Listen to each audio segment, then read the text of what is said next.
Quando eu comecei a preparar essas aulas sobre magnetismo para vocês, como eu não dispunha de informações, fui até a biblioteca pegar alguns livros e descobrir alguma coisa sobre o assunto. Nossa biblioteca não é muito atualizada em matéria de magnetismo. Assim, o único livro que encontrei, o mais recente que consegui encontrar, foi esse, publicado em 1600. Chama-se Magnetic e foi escrito por William Gilbert. William Gilbert nasceu em 1544 e morreu em 1603. Isso significa que foi contemporâneo de Kepler e Galileu. Era médico. Formou-se em 1569 pela Universidade de Cambridge, tornando-se um destacado médico londrino. Finalmente, em 1600, foi nomeado médico pessoal da rainha Elizabeth I. Infelizmente, parece que ele não era muito bom médico, pois ela morreu pouco tempo depois. No entanto, quando não estava ocupado aplicando ventosas em infelizes soberanos, ele passava o tempo estudando o magnetismo. O fato é que a única herança pessoal deixada pela rainha Elizabeth I, quando morreu, foi uma quantia em dinheiro para William Gilbert, para que ele pudesse continuar estudando o magnetismo. Gilbert, na verdade, descobriu que é possível destruir o magnetismo de um material magnético aquecendo esse material. Gilbert fez muitas outras descobertas importantes sobre o magnetismo. Por exemplo, descobriu que é possível pegar um ímã permanente e torná-lo ainda mais forte ao atritá-lo com outro ímã. Descobriu também que se mantivermos uma barra de ferro alinhada convenientemente por um período prolongado, ela se tornará gradativamente magnetizada. Mas sua mais importante descoberta talvez tenha sido a de que a Terra se comporta como um gigantesco ímã. Bem, alguns outros fatos sobre o magnetismo foram descobertos desde a época de Gilbert. Este é o nosso assunto de hoje. De todos os ímãs da Terra, nenhum é tão fantástico quanto a própria Terra. Em seu estúdio elisabetano, o Dr. William Gilbert fez essa descoberta. Desde então, os cientistas descobriram que a maioria dos planetas possui campos magnéticos. O mesmo ocorrendo com as estrelas e, particularmente, com o Sol. De fato, uma grande parte do universo pode ser comparada a uma grande família de ímãs. Como em qualquer família, cada membro exerce um efeito significativo sobre os outros. Fora do Polo Norte ou aqui no Polo Sul, em nenhum outro lugar o magnetismo da Terra é sentido ou estudado com mais intensidade. Este pode ser um meio ambiente hostil, mas ele também tem suas recompensas. Como, por exemplo, encontrar os habitantes nativos, ou contemplar a aurora, que pode ser o maior espetáculo da Terra. Ela é produzida por partículas elétricas procedentes do Sol e dirigidas pelo campo magnético da Terra. Mas o que é exatamente magnetismo? Todo mundo já brincou algum dia com um ímã. Por isso, é provável que já saiba muita coisa sobre magnetismo. Por exemplo, você certamente sabe que é possível usar um ímã para levantar uma caixa de papel, desde que ela esteja, obviamente, cheia de clipes de aço. Imagino que também saibam que um ímã não atrai o alumínio, como esse. Em outras palavras, alguns materiais são magnéticos e outros não. Uma coisa que talvez não saibam é que um material magnético pode ter seu magnetismo destruído pelo calor. Por exemplo, isso é um fio de ferro. Podemos verificar que é um material magnético porque está suspenso por esse ímã. Agora vamos destruir o magnetismo desse fio aquecendo. Vamos fazer com que uma corrente muito forte o atravesse. À medida em que ele vai esquentando, o fio começa a ceder. Mas é preciso que fique quase em brasa antes de cair do ímã. Observem agora. Lá vai. Quando estiver quente o suficiente, seu magnetismo é destruído e ele cai. Agora que desligamos a corrente, ele está esfriando. Quando estiver suficientemente frio, ele deverá juntar-se novamente ao ímã. Assim. Assim, o magnetismo pode ser destruído pelo aquecimento e restabelecido quando o material esfria novamente. Isso não acontece só com o ferro, acontece também com outros materiais. Aqui temos algo que parece ferro comum, mas que não é. É um metal muito raro conhecido como gadolínio. O gadolínio é não magnético, a temperatura ambiente. Isso quer dizer que ele não fica preso a esse ímã. O motivo é que a temperatura ambiente para o gadolínio é tão quente que seu magnetismo já foi destruído. Se ele esfriar um pouco abaixo da temperatura ambiente, ele se tornará novamente magnético. Podemos fazer isso. Vamos esfriá-lo mergulhando em nitrogênio líquido. Segurá-lo aqui o tempo suficiente para que se esfrie e ele se torna magnético. Vamos tentar agora. Podem ver que agora é magnético. Na verdade, é magnético apenas de um lado, só um lado está frio. Se tentarmos o outro lado assim, ele não se une ao ímã. Só o lado frio irá, na realidade, unir-se assim. Portanto, o magnetismo pode ser destruído através do aquecimento. E em caso de materiais magnéticos, restabelecido por meio do resfriamento. Quente ou frio, na forma de um simples ímã ou da espetacular aurora. Qual a natureza essencial do magnetismo?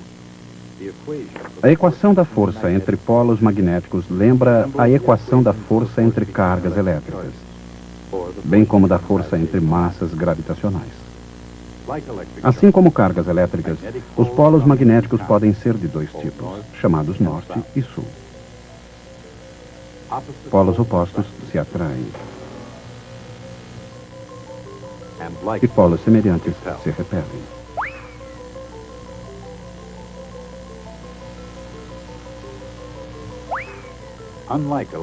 Ao contrário das cargas elétricas, os polos magnéticos ocorrem sempre em pares opostos.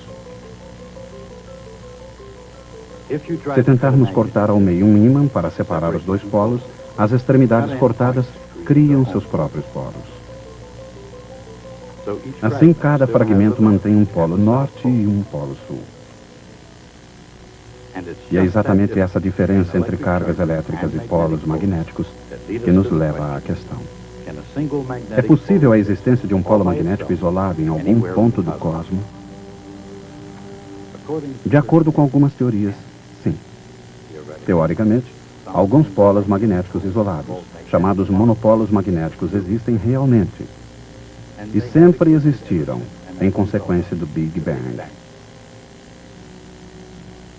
Mas se os monopolos magnéticos surgiram nesse momento, em que lugar do mundo estão eles agora?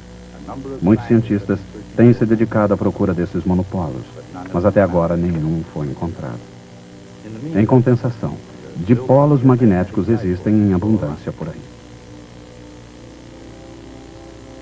Dipolos magnéticos são dois polos opostos unidos para sempre num único ímã. E para estudá-los, voltemos a William Gilbert. William Gilbert, o homem que iniciou o estudo do magnetismo, descreveu a Terra como um ímã gigante. A Terra possui um campo magnético intrínseco. Se parece muito com um ímã gigante. As linhas de campo magnético da Terra deixam a superfície num hemisfério e retornam em outro. O trajeto dessas linhas de campo é muito semelhante ao de um ímã de barra.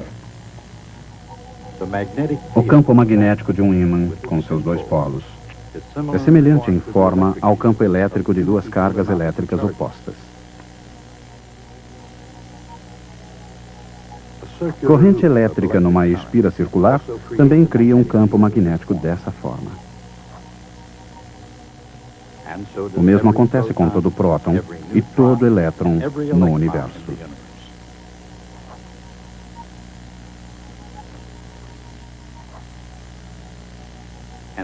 A própria Terra tem um campo dispolar que aponta para o sul. É por isso que as agulhas das bússolas apontam para o norte. Esse ponto pode ser, às vezes, muito importante, especialmente em situações como esta. Esses fuzileiros navais estão utilizando uma bússola para encontrar seu caminho de volta até o acampamento.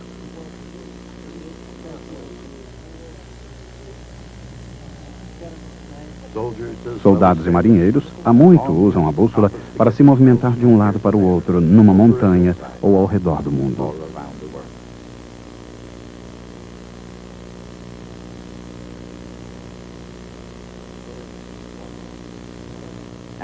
E se obtiveram sucesso, foi porque a agulha magnética de uma bússola aponta sempre para o norte. Mas como funciona uma bússola? Ou, em outras palavras, o que acontece é um ímã num campo magnético.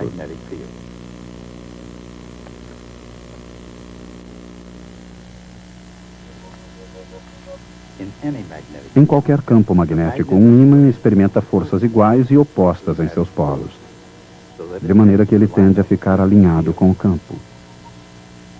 Em outras palavras, o campo exerce um torque que tende a fazer com que o polo norte aponte na direção do campo. De fato, é assim que a direção do campo é definida.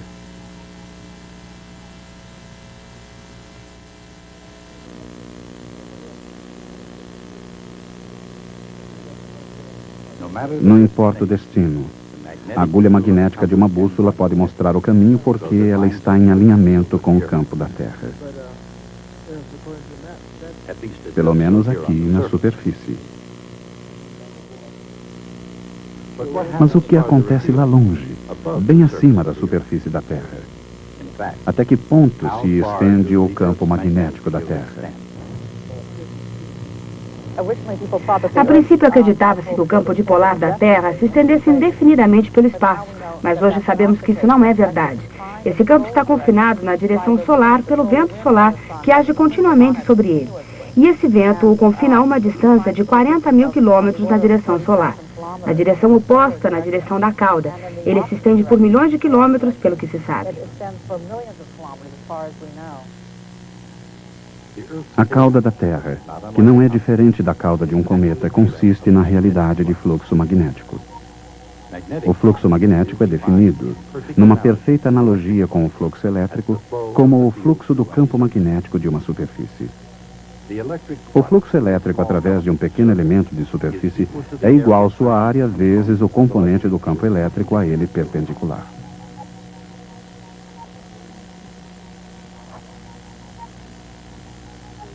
O fluxo total é a soma ou a integral de todo o fluxo através da superfície.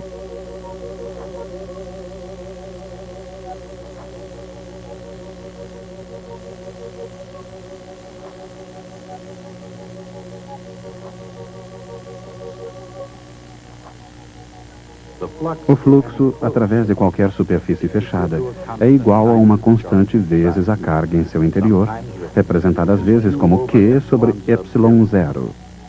Essa é a lei de Gauss.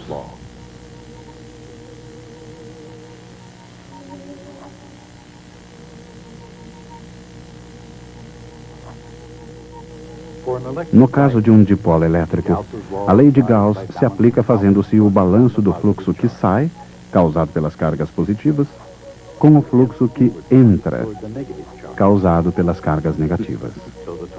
Assim, o fluxo total, como a carga, é zero. O fluxo magnético é definido exatamente da mesma maneira.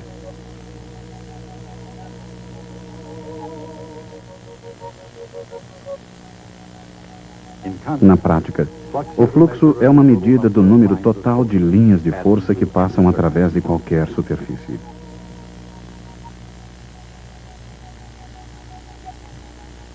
Mas como todos os ímãs são dipolos, o fluxo magnético total através de qualquer superfície fechada é sempre zero. O fluxo que sai do Polo Norte é sempre cancelado pelo fluxo que entra em direção ao Polo Sul.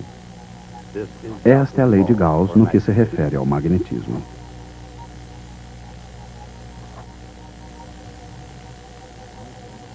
Como acontece com qualquer outro ímã, o fluxo magnético total que sai da Terra é exatamente igual ao fluxo que entra na Terra. Mas de onde vem o fluxo magnético do planeta?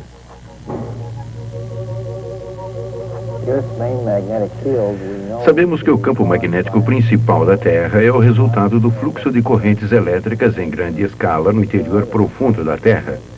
Existem outros componentes desse campo, mas o campo principal, o componente dipolar, está associado a essas correntes. Não sabemos exatamente como o campo magnético é produzido. Não temos um modelo aceitável em todos os detalhes para o mecanismo de sua produção. No entanto, sabemos que ele está de alguma forma relacionado ao movimento dos materiais pastosos e condutores da Terra em rotação. Esses materiais são especialmente no interior profundo, principalmente níquel e ferro derretidos. Como o campo magnético da Terra resulta da rotação do planeta, ele aproximadamente se orienta com essa rotação. Na realidade, todo o campo rodopia uma vez por dia, pois está inclinado em cerca de 11,5 graus com relação ao eixo de rotação da Terra. Esse desvio é conhecido desde a antiguidade. Os exploradores sempre foram obrigados a compensá-lo, alguns com mais sucesso do que outros. Mas, assim como os melhores marujos, o campo magnético da Terra não é estático. O campo magnético da Terra continuamente se desloca. Na verdade, os mapas de navegação, o que usamos para determinar nossa direção fazendo medições com bússolas, precisam ser alterados de vez em quando, para que sejam suficientemente precisos para finalidades náuticas. Assim, o campo se desloca constantemente. Em escalas de milhões de anos, os deslocamentos são muito mais dramáticos. De fato, a polaridade se inverte, não de forma periódica, mas aperiodicamente. Mesmo assim, frequentemente em termos de tempo geológico. De um ponto de vista geológico, esse alternar dos polos magnéticos da Terra, norte para sul, acontece muito frequentemente a cada 500 mil de anos, mais ou menos. Comparem esse ciclo com a frequência com que o Sol tem sua polaridade alterada. O campo magnético do Sol muda de sentido a cada 11 anos. Esse é um processo notável que se inicia com as manchas solares. A polaridade magnética das manchas solares é diferente em cada ciclo de 11 anos. Uma mancha solar é uma região escura que se observa na superfície do Sol, aparentemente o resultado de campos magnéticos intensos. As manchas solares sempre ocorrem em pares, porque ali não existem monopolos magnéticos. Assim, temos sempre um norte, um sul ou uma polaridade positiva e uma negativa juntas. Assim, a tendência é de se ver sempre manchas solares e as linhas de campo magnético vão de uma mancha solar para outra. Vemos as manchas solares aparecerem como se um grande tubo de fluxo magnético tivesse surgido de sob a superfície. E vemos a interseção deste tubo com a superfície como uma mancha solar muito intensa. Manchas solares muito intensas produzem consequências muito sérias. Entre as mais espetaculares estão as labaredas, flares solares. Há também o vento solar, não tão óbvio, mas igualmente evidente, quando atinge o campo magnético da Terra. O Sol é a origem do vento solar, que é um fluxo de alta velocidade de material proveniente da atmosfera do Sol. Isso acontece de uma maneira curiosa. A atmosfera exterior do Sol, a coroa solar, é muito quente. Isto é o que vemos em redor do Sol num eclipse solar total. É uma temperatura de 1 milhão de graus Celsius. Quando um gás atinge essa alta temperatura, fica mais fácil ele escapar do Sol. Como é muito quente, sua condutividade é alta. A temperatura do vento solar permanece alta mesmo longe do Sol. Mesmo quando atinge a Terra, ele ainda é muito quente. Consequentemente, o gás pode escapar do Sol e fluir para fora do Sol sob o controle de seu campo magnético. Na verdade, o vento solar estende as linhas de campo, as quais então controlam o material. O Sol é responsável pelo vento solar aquecendo o material na coroa solar. Se tivéssemos um gás de partículas carregadas unidas por um campo magnético, as partículas carregadas poderiam mover-se facilmente ao longo das linhas de força. Mas quando elas tentam mover-se através das linhas de força, ela realiza um movimento espiral ao seu redor. Esse espiralamento é produzido pelo que chamamos de força de Lorentz. Um campo magnético não exerce nenhuma força sobre uma carga elétrica em repouso. No entanto, se a carga elétrica estiver em movimento, aparece uma força magnética chamada força de Lorentz. Ela é perpendicular tanto ao campo magnético quanto à direção de movimento da carga. Essa força é convenientemente expressa usando o produto vetorial. Como a força magnética sobre uma carga elétrica em movimento é sempre perpendicular à sua velocidade, essa força não aumenta nem diminui sua velocidade.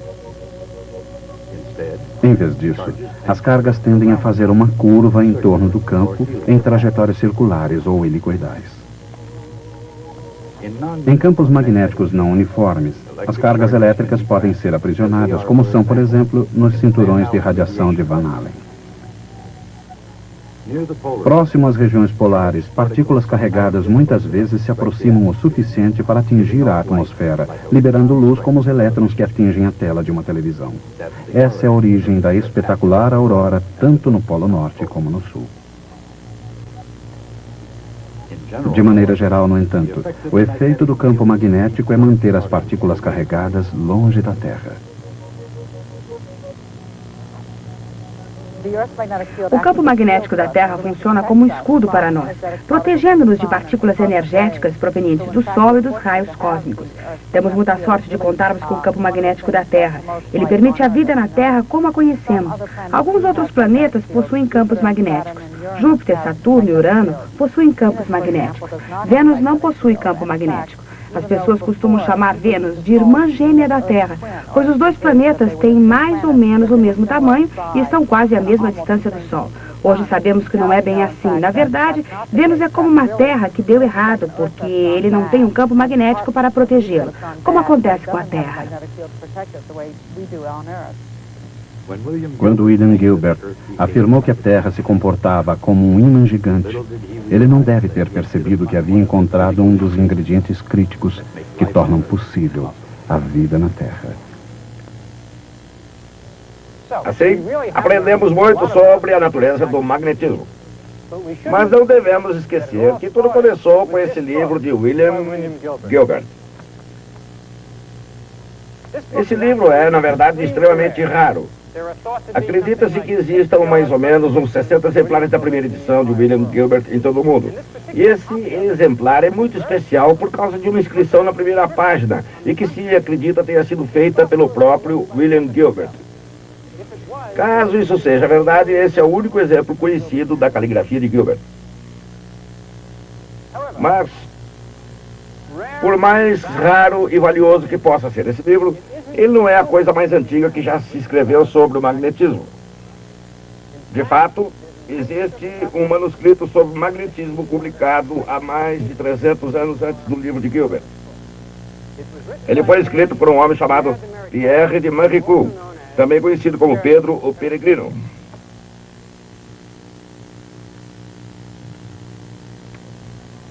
Podemos chamá-lo de Pedro Viajante. Gostaria de lhes contar tudo o que se sabe sobre essa misteriosa figura.